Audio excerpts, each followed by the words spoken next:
Welcome to the second lesson of this module, the bad. When people talk about the problems of a decentralized market economy, they often bring up two sets of issues: inequality in economic outcomes and macroeconomic instability.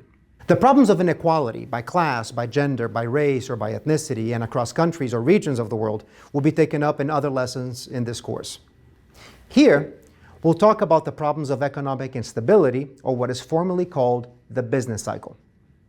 When political economists talk about the business cycle, they mean the boom and bust cycles that we observe in capitalist economies. More formally, these cycles involve significant variations in the level of economic activity, employment, investment, and incomes. This kind of cycle has been seen persistently in the history of capitalism. Consider 19th century Britain, for instance. Here we have a plot from an article by Cappy, Goodhart, and Mills, showing us the measure of overall economic activity, things like employment, investment, and output, for Britain over the course of the 19th century. That's the blue series you see in the plot. And the shaded areas in gray are periods of recession.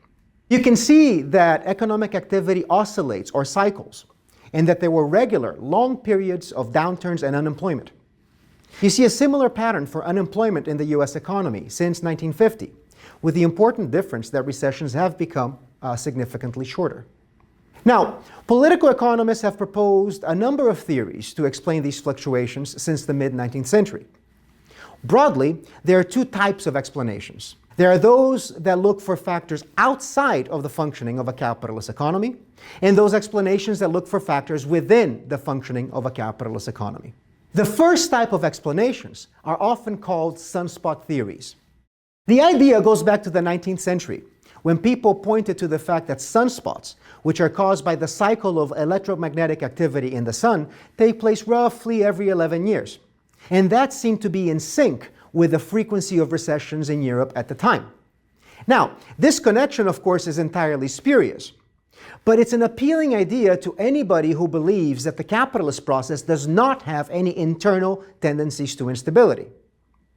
Today, a common expression of this view is the argument that recessions and the broader economic fluctuations that go with them are primarily due to government mismanagement, either of the macroeconomy or of the monetary system.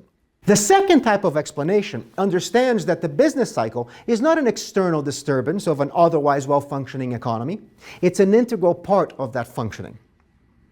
There are many theories of this kind, but they all have something in common, something that often goes unnoticed.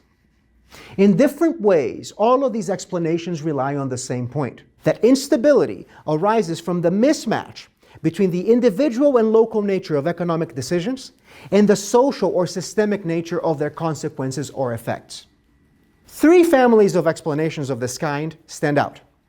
They consider industrial crises, problems of aggregate demand, and financial instability.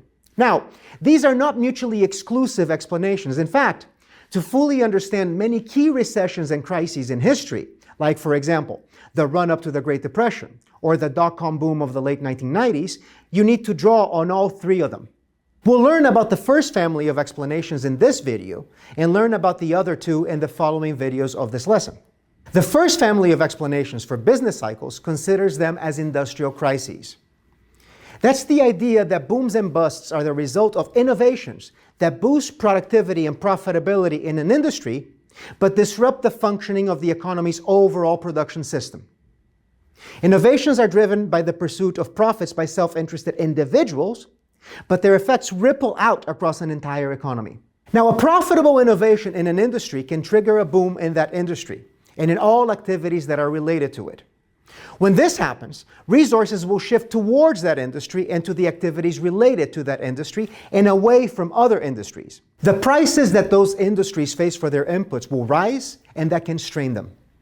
This in turn can change how much other industries produce and the prices of their outputs, changing the environment in which all sorts of other industries operate. Those changes in prices and quantities can strain and shake the balance of the entire productive system. Eventually, the industry experiencing the boom ends up with too much productive capacity. That in turn lowers prices to levels that are incompatible with expectations of profitability in that industry. That disappoints investors and may even trigger bankruptcies and overall financial instability. This kind of process was considered by political economists like Karl Marx and Joseph Schumpeter.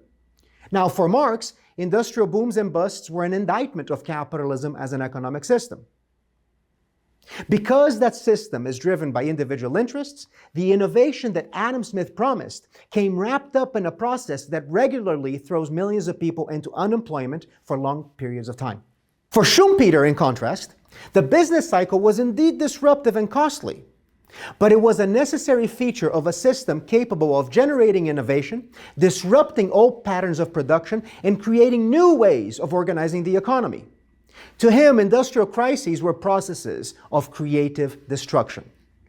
Now that we've discussed business cycles and introduced sunspot theories and theories of industrial crises, we'll turn to the explanations of business cycles based on problems of aggregate demand. Before we do that, though, the next quick video takes on an increasingly important type of industrial crisis involving disruptions to our production systems.